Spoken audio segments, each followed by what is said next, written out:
Iowa felt like they were screwed out of a victory at Kinnick last year. Minnesota is trying to prove that 2023's victory over the Hawkeyes in Iowa City was no fluke. The Pig is on the line on Big Ten Saturday night, and there's plenty of motivation on both sides. From LA to Piscataway, all Big Ten all year long. This is Big Ten 10.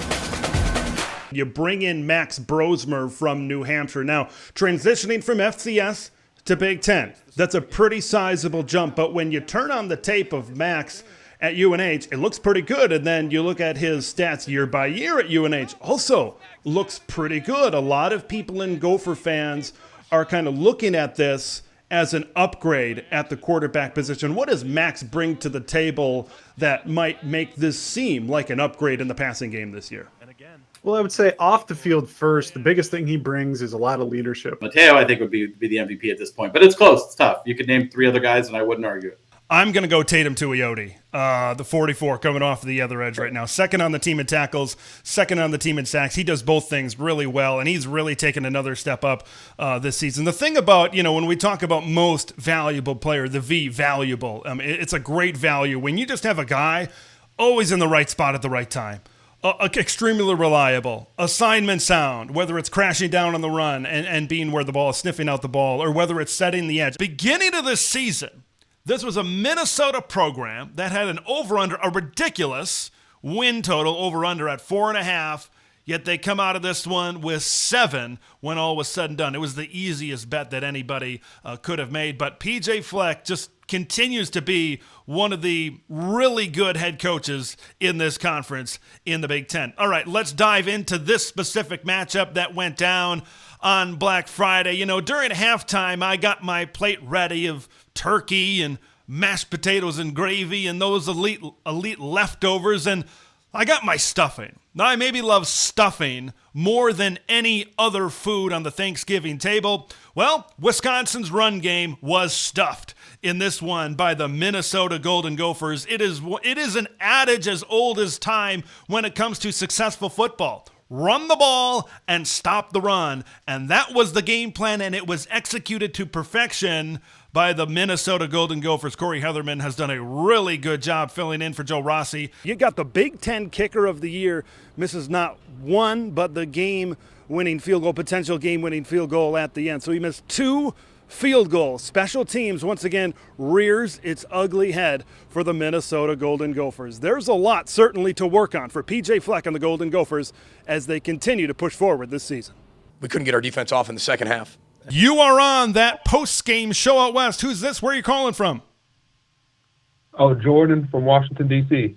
Jordan from the East Coast over there in our nation's capital. Ducks big win, 30-24. What'd you love tonight?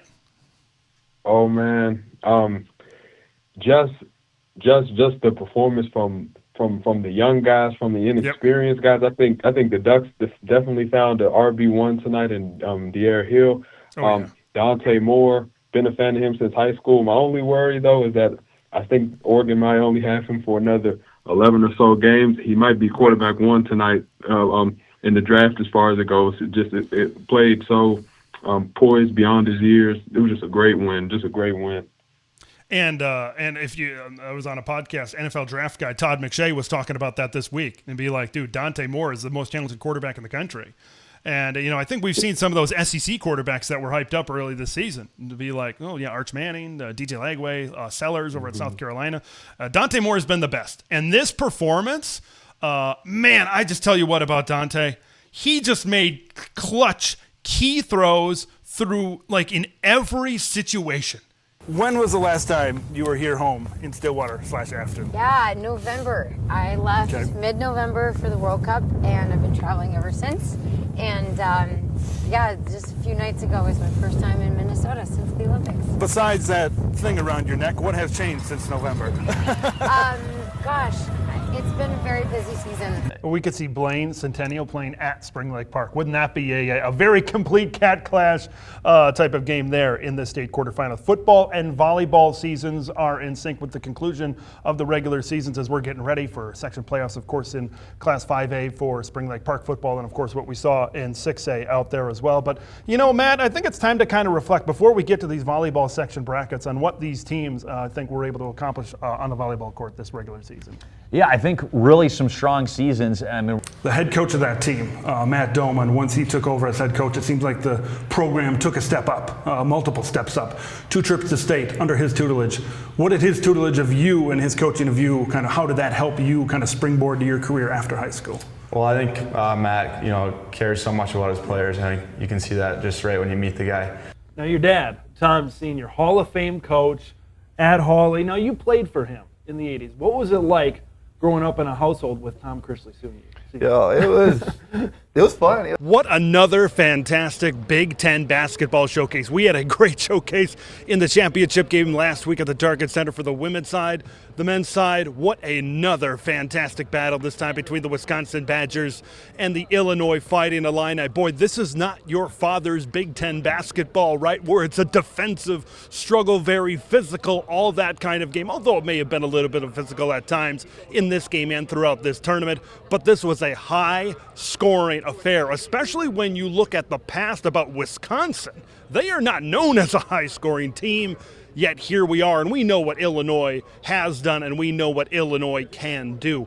Playing in the Big Ten in that regular season slate is hard enough, and then getting through this Big Ten tournament is a challenge in and of itself. That grind, Illinois was able to survive that grind, and you have to think that they're going to carry the momentum from this championship into the NCAA tournament. When you're part of something that's really special, and that's this league. So I know last year Dylan Gabriel came in and he had a ton of experience, right? But this was, last season, 2024, was his first season within the Will Stein offense.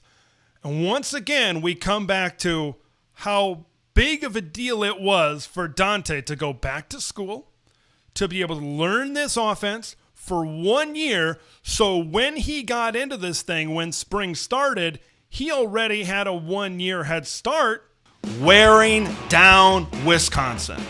Let's rewind back to that Penn State-Illinois game. I did the reaction on that game, and I think that they're going to employ a similar strategy in this game where they want to be methodical and they want to wear down the Wisconsin Badgers as this game goes along. Look, just like that Illinois game, if this is a close game, if this is a one-possession game, if we get ahead, we play methodical football, and our defense is doing their thing, we're comfortable.